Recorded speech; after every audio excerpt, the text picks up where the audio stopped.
Assalamualaikum warahmatullahi wabarakatuh. Perkenalkan, nama saya Efriyana Indra Saputra. Saya di Stekok sebagai front engineer. Pada kesempatan hari ini, saya akan menyampaikan materi yaitu bagaimana menyimpan data di dalam local storage pada elektron.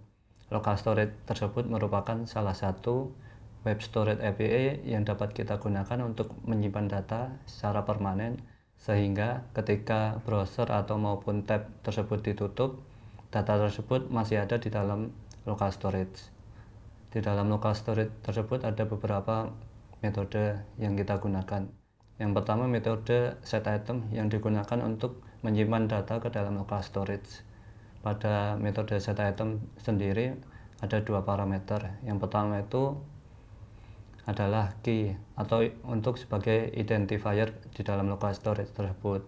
Yang kedua adalah data yang mau disimpan ke dalam local storage tersebut. Metode yang kedua adalah metode get item. Metode get item itu digunakan untuk kita mengakses data di dalam local storage. Yang ketiga, metode remove item. Metode remove item tersebut dapat kita gunakan untuk meremove atau menghapus data di dalam local storage.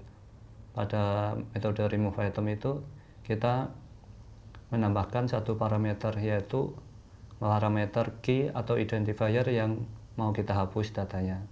Yang terakhir itu metode clear. Metode clear ini digunakan untuk menghapus semua data yang ada di dalam local storage. Langsung saja saya jelaskan bagaimana kita menggunakan local storage untuk menyimpan data ke dalam aplikasi elektron. Yang pertama-tama kita menggunakan metode set item. Set item tersebut yang digunakan untuk menyimpan data ke dalam local storage. Di dalam set item tersebut memerlukan dua parameter, yaitu parameter pertama itu sebagai identifier, yang kedua itu adalah data yang akan disimpan ke dalam local storage tersebut. Ketika data yang mau disimpan ke dalam local storage tersebut merupakan objek ataupun array, kita harus menggunakan function yang yaitu json.stringify, sehingga objek tersebut telah dikonvert ke dalam JSON. Untuk mengecek apakah data tersebut sudah tersimpan ke dalam local storage, maka perlu kita cek ke dalam developer tool yang ada. Yang pertama-tama kita buka developer toolnya, kita ke tab application dan masuk ke dalam tab local storage. Key yang di sini merupakan key yang telah kita tulis di dalam code kita. Terus datanya ini seperti data yang telah diinputkan oleh user.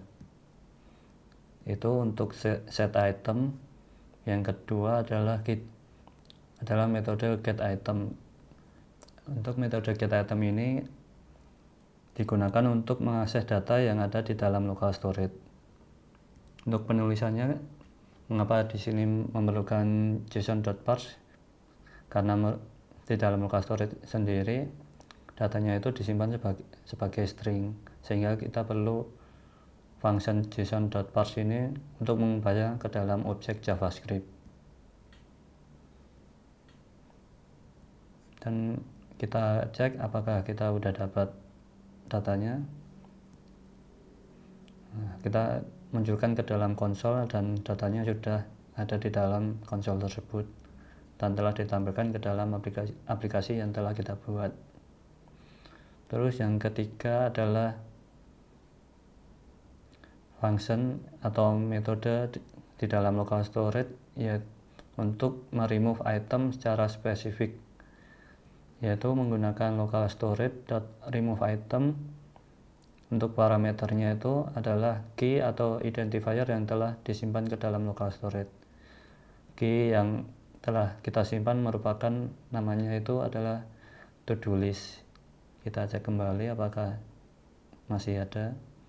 Nah, di dalam developer toolnya masih ada. Terus kita coba clear data tersebut.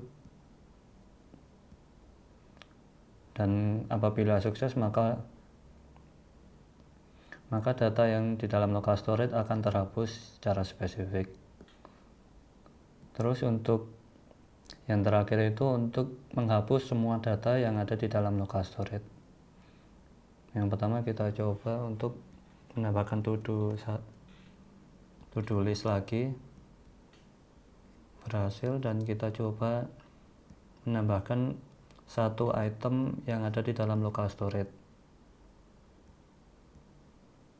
Terus kita cek lagi. Nah, di sini ada 2 key, sehingga kita dapat menggunakan metode localStorage.clear untuk menghapus semua data yang ada di dalam local storage tersebut.